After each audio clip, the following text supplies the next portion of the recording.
Mám tu několik zvonečků a na těch vyzkoušíme různé efekty. Všechny je naglazuju bílou, abychom to dobře viděli. Mám tady cín, tady jsou sklíčka a tady z nějakého motoru zase měď. Tohle to je měď z nějaký motorové cívky a tohle je nějaká jemňonka měď, zase taková hodně měděná, taková světlonka. Takže naglazujeme, omotáme a vypálíme. Uvidíme, jak to dopadne. A jako poslední jsem si přinesla 2 kousky alobalu. Ten taky vyzkoušíme.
Další efekt bude s popelem. Tady je popel ze dřeva, tady je trošku přesátej, jako jemnější. Tak uvidíme, jak to potom bude vypadat. A vzala jsem si i hnědou hlínu, abychom viděli, jak to bude na té bílé nebo na té hnědé vidět.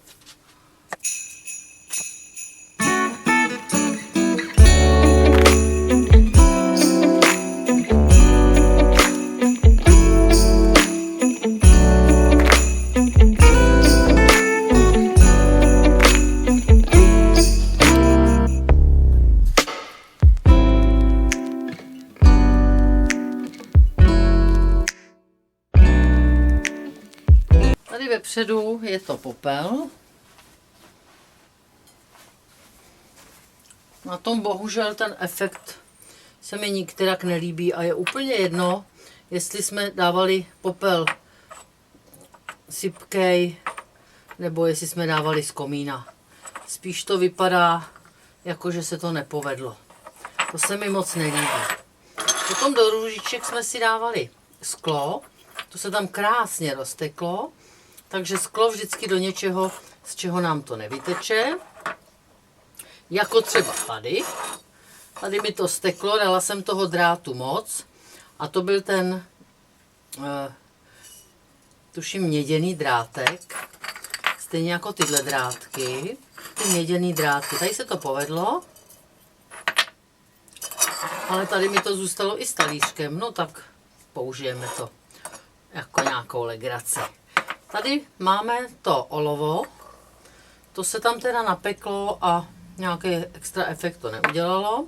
Tady mám trošku popela, jenom štětcem naneseno. Tady toho bylo trošičku víc, tak tady nějaký efekt máme. A tady ty dva zajímavý, kdybych je dala líp, tak to je alobal. No takže myslím, že tohle je úplně nejlepší. Ten měděný drátek. Ten je pěkný. Jenom vám nesmí stéct. To už ne. Takže mějte se krásně. Ahoj.